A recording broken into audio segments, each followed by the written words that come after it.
Welcome to the Social Podcast, where no discussion or debate is off limits. Hello, yes, thank you so much. Have a seat, everybody.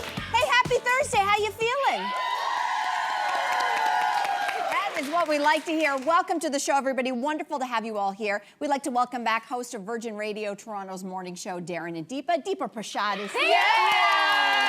I was very worried that I was going to fall down the stairs in my heels, but thankfully we're off to a good I would have got you, girl. Yes, Never let you fall. It hasn't Never let happened you yet, fall. so, you know, it's fine. Well, listen, we're going to kick off with a story that a lot of people are still talking about because we're asking the question, is this a teenage dream or a nightmare? Because last night, Justin Trudeau was spotted at Katy Perry's Lifetimes Tour concert in Montreal. He was there with his daughter, Ella Grace, who is 16. Now, Justin and Katy are rumored maybe to be dating after they were snapped having dinner together in Montreal the night prior. So is this cool or is this cringe? What do we think? Cringe? Good? Okay. Really? Oh. Wow. I think it's actually really cringe, only because I think that he's using it as a cover-up. I feel like if he went on his own and you're like, oh my God, it's just Justin, he's there to watch Katy, like they're 100% dating, but I feel like he brought his daughter just to kind of like hide it a little bit. Like he can get away with the fact that his daughter was also there. She was enjoying the concert, but I'm thinking she's 16 years old, right? Like what 16-year-old would want to go see Katy Perry? I feel, no. Ouch! I mean, like, no, she's great. But I mean, like, millennials, like that age group, like 16-year-olds see her flying and falling, and she's not getting good press, so I didn't think in my mind that, like, a 16-year-old would be like, yeah, Dad, let's go see Katy Perry. Okay, so you don't think that Ella is the demographic for a Katy Perry? I personally don't think so, no. Oh, interesting. Yeah. Really? that. I'm on the opposite end. I think this is cool. And I think, I know, oh, you just boo me? Dang. Y'all are rough. I just got back. Damn, give a girl a break. Okay. I think what people are forgetting is, do you remember, I know at the end of his term, a lot of people, the sentiment was, you know, F Trudeau. People were very angry. But if you remember in the beginning when he first got into office, that F Trudeau had a different meaning, if you catch my drift. And women all over the world, including Melania, were very happy to see him because he's a very attractive man. I think we forgot about that hoopla. So I'm not at all surprised that he's dating a global superstar. Also, let's talk about this. Let's be real. Divorcees are petty and competitive. And the best thing you could, right? I see where you're going. The best thing you could do is move on from your ex with somebody who is, you know, on a global tour. And what do? You bring your daughter who's just, look, did you see Ella? She's super excited to be there. Whether you think that she knows the music or not, she's all like taking, you know, photos, and he's standing there like, yes. Look at me. I've moved on, and there's my girlfriend in this full stadium of people. Like, this is top-tier petty divorcee behavior, so I'm not surprised. If that's an element of it, that is a bit cringe, if that's an element of it. What? I Cringe? I don't know, there's just something, if that's it. I don't know if that is, but there's something about somebody posturing in that way that I don't like as a possible, like, on the other side of that. I also feel like, is this giving a little bit of Travis Kelce? Like, are we about to embark on... I hope not. not. No way. See him, What's wrong with that? Are we going to see him at multiple Katy Perry tours where he's lip-syncing California Girl? Do we have to sit through that? Yes. Are we going to see him in sort of costume theme? He loves a costume. We know this already.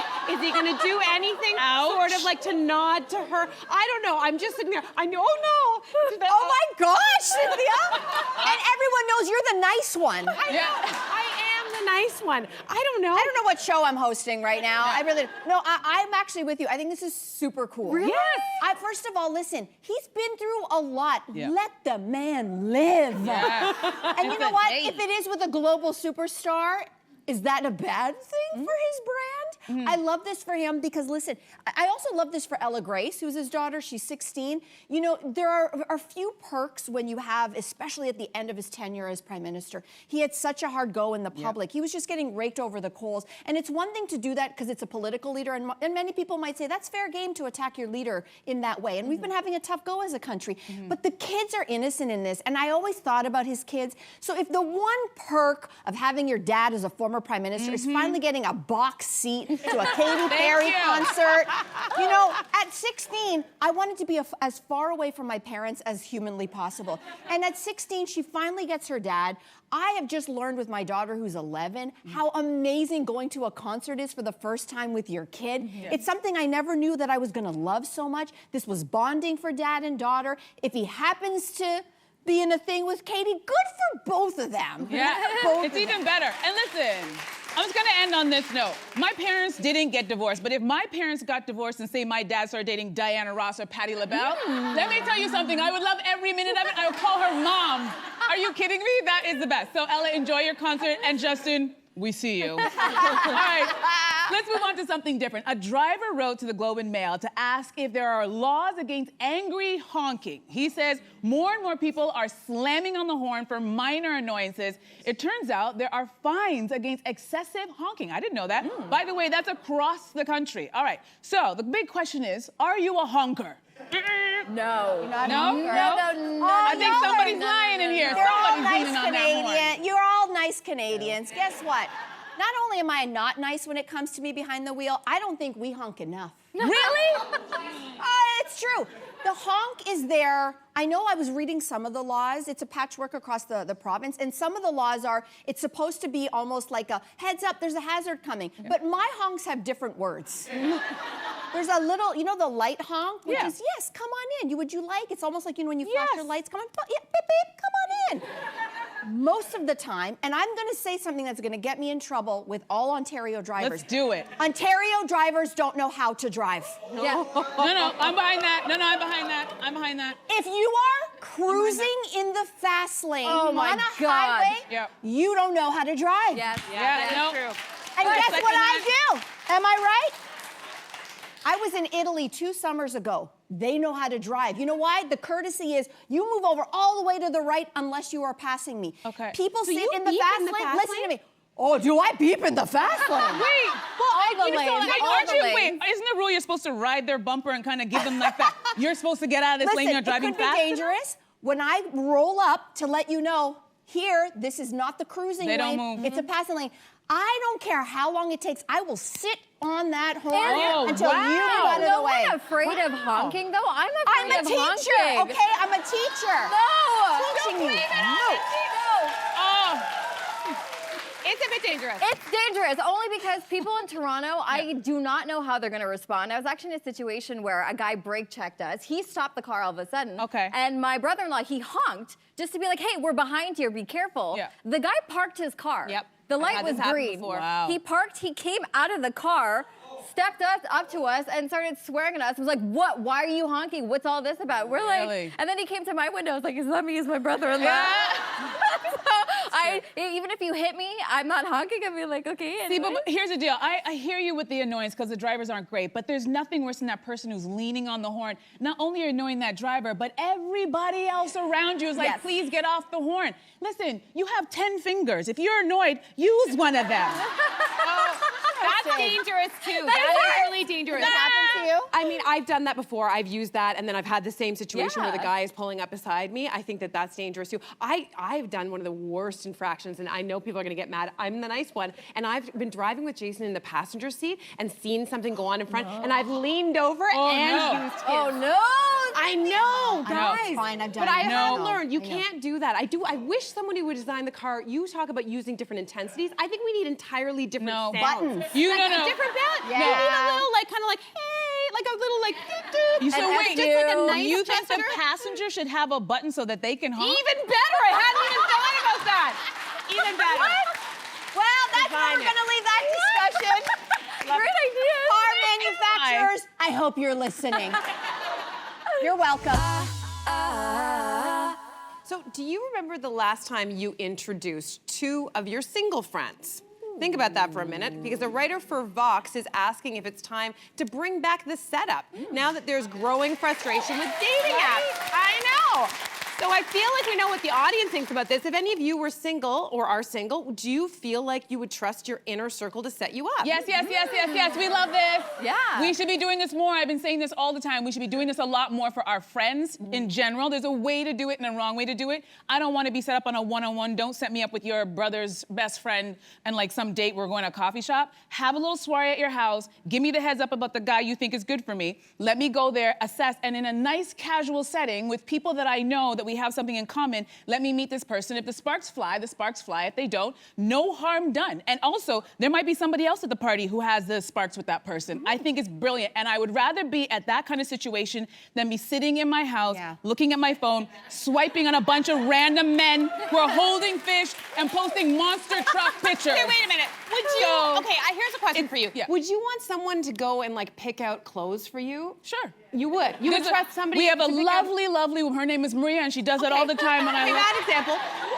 Okay, maybe I don't that's a have- bad example. Would you want somebody to also like set up a friend for you? Like to be like, oh, I know this person who I work with who I think would be a really good female I'll tell friend you for what. Would you trust them when to it do that? When it comes to that, I trust my friends to a point. Have they gotten it wrong in the past? Yes, but their intentions are good. But I tell you what's a little bit dangerous. Going on these apps and meeting some random stranger that I don't know anything about, and I can't turn to anybody and go, well, what do you know about this person? What was he like in his last relationship? I don't have any of that context. That I don't want to do. I'd rather meet that friend. If we don't have chemistry, well, then we move on and it's all good. I'll just say I'm not into the setup because I've had it happen once. The one and only time a friend of mine, my dearest friend, her partner, who I also adore, decided to do a setup. He's like, I have this guy friend. He looks like a young John Voight. I was like, I had to Google. I'm like, what does that look like? Nice. He was kind of attractive. Like, forget about who he is now. He was kind of an attractive guy. So I was like, okay, I'll meet this person. So I met this person. They were fully employed. Like, check. They were a really seemingly nice guy. No, Honey. they were good looking. They were seeming, whatever. They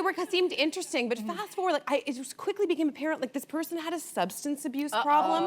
And maybe some of you have heard me share this story on the show before. But one night he actually came over to my house inebriated and ended up peeing on my floor. Oh no. So forgive me if I say no to the setup because I think we have blind spots Okay, but that's sometimes one to our bad. friends. Okay, All right, but it was bad. I love, you're forgetting you're talking to a brown girl. Arranged marriage was very much part of our culture and it had worked a lot of the times. And I think the thing with the setup is, I know a lot of my friends are single and they spend hours and hours and hours on these apps. I'm saying like 4 hours at a time, just sitting there swiping and all those things. So I think I would trust my friend circle to know who I like, the values, the type of person that I'm looking for, and they would most likely bring that person to me. Like it's so common, like you go to the temple and you're like, that's a nice boy, he sings a lot, like maybe you should go talk to him. So it's just a little, it's not like, hey, I know this person really well, I want you to go and talk to this person. It's like maybe just a little hint of like, hey, go and talk to this person. Yeah, you just give me an idea. I gotta hit up the temples. You just give me a good idea. Oh my Girl, God. I'm not looking. Sunday, me and you are hitting up a Let's do temple. it. Let's do the find you a temples. We'll nice see you at man. temple. We'll see you at temple.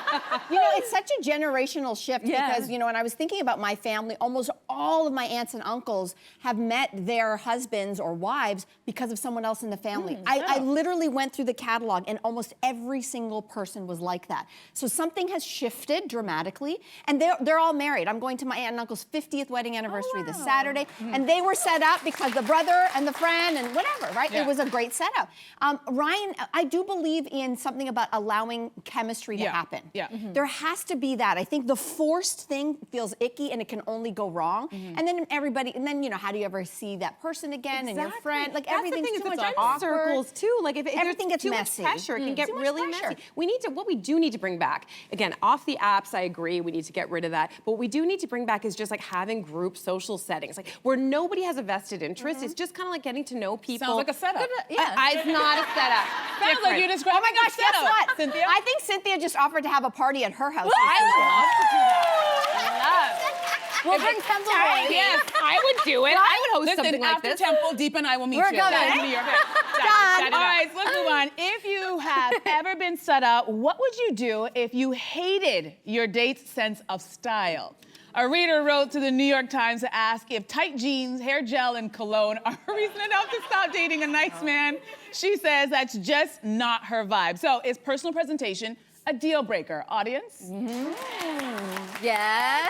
Okay. I am not afraid to admit this. I'm very shallow. The first thing that I look for is looks. Like when I saw my husband, it's a West Indian term called star by. You're good looking, you look like a movie star. And I saw him and I was like, you're really attractive. But he's got a great personality and he's really smart. But I'm not gonna lie and say I didn't talk to him because he wasn't good looking and he had good style. If he didn't have that, I don't think I would have. What if he had just had that he was good looking but terrible style? Yes. No. Really? It You matters. weren't in for a fixer-upper. No, I think like, because I'm gonna look at him all the time, I kind of have to like what I'm looking at. That's so bad. No. But we're talking about you want to like his face. No, you want to like his face. But his clothes, And too. it's- I would like to like both of those things. But he can change. Here's the deal. Listen, I think because I've dated so many people, I think that we get lost in like the little things where it's like, oh, he has to have perfect hair and a perfect shirt and he's wearing the right belt. Those things at the end of the day don't matter. It's character. Is he an honest person? Is he a nice person? How does he treat other people? Those things to me are more important. Over the years, I was way more shallow when I was younger. Yes. And I also know that I've dated enough people who had great character, and so they only had one black shirt, and they kept on wearing it again and again and again. That person knows who they are. But we could just go to the store and we fix that. We make a little trip to the barber and I make light suggestions, and now this person is a whole new deal. And it's actually, there's actually a trend on TikTok called the black girlfriend effect. Have you guys heard about this? No. Listen, this is examples. So these guys have all posted videos of themselves before they met their black girlfriend and after, and they're like, right? They're like, this is before, this is the black wife, and now it's like, now. Wowee. So you know what? And here's the deal, he's a great guy, and it's all of these funny examples, but it's just like, I'm not gonna get hung up on a cologne and a shirt because I know you can change that. Your character will never change. So I'll let that go. What do you think? First of all, when I read the thing and her problem was the fact that he was wearing tight jeans and cologne, I'm like, he sounds hot. Yeah, amazing. I literally was like, What's what the problem? What was the problem? Maybe she had to look at her own fashion. Because I literally was like, I don't see the problem. Having said that, I eat with my eyes first. And when I met Ryan, I saw him whole package. What was the term? Star by? Star by. Star by. Star by. Starstruck, star by, star everything. Yes. I saw Ryan and it was like ka-ching, ka-ching, ka-ching. But I also realized, because I knew what I wanted from the get-go, if we would have started with like, everything's great, but his fashion, I'm not in to be a fixer-upper. I'm not in to be your stylist. I'm not here to be your mama. I'm not here to do anything. You come as the package or not. Now, having said that, we're in 19 years together. And thank you. And Ryan doesn't have to worry about fashion for his job the way that we do. So he's not always on top of like what's the hottest men's fashion. So now I'm invested and I love him to death. He's the best person in the world. But now the fashion is, oh, you're gonna wear that? Right? So I'm happy to do the fixer-upper now. Yeah. But it's because we're 19 years in. Yeah, where you going? Cheaper to keep him, girl. Cheaper to keep him at this point.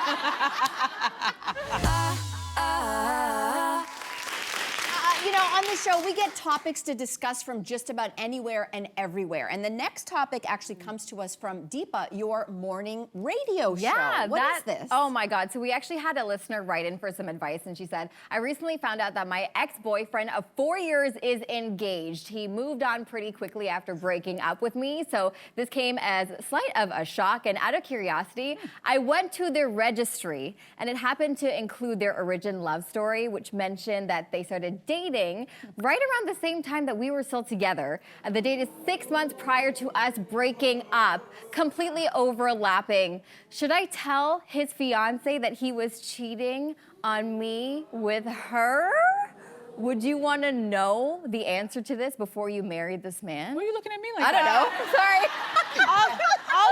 Okay, would I want to know? I would not want to know, and here's why. Really? I feel like if I am ready to get married, I am in. I trust this person with all my heart and mind, I am in. And I also probably have heard stories about his ex, right? So I have a bias already. And the fact that she found out, she admitted in this question that she found out about their marriage because she was looking at their registry or something. Yes. Sounds a little obsessive to me. She hasn't moved on, clearly. She hasn't moved on. Yeah. So I'm gonna say for me, no, I would not want to know. Okay, I would say yes, I would want to know. Me and I'll too. tell you why. I'm going to assume when she says he moved on fast, it sounds like they haven't probably been dating for that long. In other words, there's still a lot of things to learn. And if you're choosing to get married the same way that you're like, I'm in, if I'm in, I'm in only if I know everything and we begin the relationship with honesty. And so for me, the reason why I would want to know is, Tracy Melcher would always say to us on the show, like, I don't want to find out in the streets. I don't want to hear about your business on the streets. We don't know that the fiancé doesn't already know this. Right. And like, listen, I know I come off also sometimes as a nice girl, but one time when I was pursuing a guy, I knew he was with somebody. Yeah. Now, I put it out there that I was... Melissa Grelo. No, I didn't... Yes, I didn't cross the line. When I first met him, I didn't know he was with somebody. And then when I found out he was with someone, I was like, okay, cool. I don't do that. I am interested in you, but I'm not interested in you if you're dating somebody else. Left that grenade right there, walked out the door. He did end up, I think, breaking up with her when he started dating me, right? So this fiance might already know this business, but if she didn't and you're about to get married, marriage, if you're gonna do it, take it seriously. Yeah. Take it seriously. You start with trust, though, right? That's the most important thing. And if he's not saying that he was in another relationship while he started the relationship with you, to me, that's like hiding something. If you were okay with that decision and you're going to marry this woman, you should be able to have that conversation. Be like, hey, you know what? This happened, and then she can make the decision on her own. Is she okay with Informed that? consent. Andrea, Yeah, do informed consent. you get a new job without already having a job in the wings? Wait, what are you talking about? No, let's expand on that. No, wait. I love that you asked me that question because let's expand on that. Now, I'm not as bothered as some people on the panel about this because in my experience, most people, and I call this the monkey bar effect, most people who are in a relationship, before you break up, mentally, you've been gone for sometimes months. Yep. And what people do is, this is their relationship, and what they want to do is before they leave this relationship, they want to make sure they got another one, so they monkey bar to the next one. Right? So sometimes, a lot of times, there is a bit of an overlap. It's not cute, but a lot of people do this because some people don't like to be single. Some people are like, I'm only gonna move on if I have somebody else. And this happens a lot. You're right, there should be transparency. But to your point, I think she knows because when you first start dating someone, people tell on themselves all the time. When you're gonna be like, so tell me about your ex, it's like, well, we're kind of in a complicated situation. You're like, there we go. You guys just still haven't really done a clean break. And the first few months of dating are usually pretty light. Right? You're usually still seeing other people, or at least I'm doing that. I don't know what y'all are doing. Right? So it's not like we had commitment from day one. The first few months we're kind of feeling it out. So I wouldn't have a problem with this, but I would find out anyway. Okay, all right. So I guess I want to go back to something that you pointed out was that she was on the registry. Yes. Okay, so she's not over it yet either. And so really, is this just a matter of like this? Semantics. Maybe semantics. Or bad intentions. I think it sounds like he broke up with her, by the sounds of it. Yep. So, and we don't know why. Yeah, we don't know. And so at you know that part where you're like, are we broken up or not? Because you're on, you're off, you're on, you're off. She didn't get her closure. She didn't get her closure. Maybe he thought they were actually done, and she thought that they weren't. So is this just like we missed each other? Ultimately, if you're about to go down the aisle, for better or worse, we all have stories in our past of things that we aren't necessarily proud of, and we don't know all the details. Yeah. So we are either giving the benefit of the doubt to a complete stranger and his ex, or we're giving the benefit of the doubt to the person that we're walking down the aisle with. If there was a little bit of overlap, you have to ask yourself, is that the hill you want to die on? There might be many reasons, as you're pointing out, that the relationship was fizzling out. We don't know. We don't know. We don't know. But I'm going to go with the person that I know and I trust, and I'm about to walk down the aisle. I'm with you. That's it. Okay. I agree. Well, let's see if we can follow up with this couple. Yeah. I think she should create a burner account and message her fiance. true. Yeah, Make things really messy. Deepa, thank you for the story, for the question. So good. Joining us today. Thank you for having Thank me. you. Thank you. You can catch Deepa co-hosting Toronto's 99.9 Virgin Radio morning show, Darren and Deepa. That's weekdays starting at 5:30 a.m. Eastern Time. Subscribe to the Social Podcast so you don't miss a fiery debate. Until next time, socialites.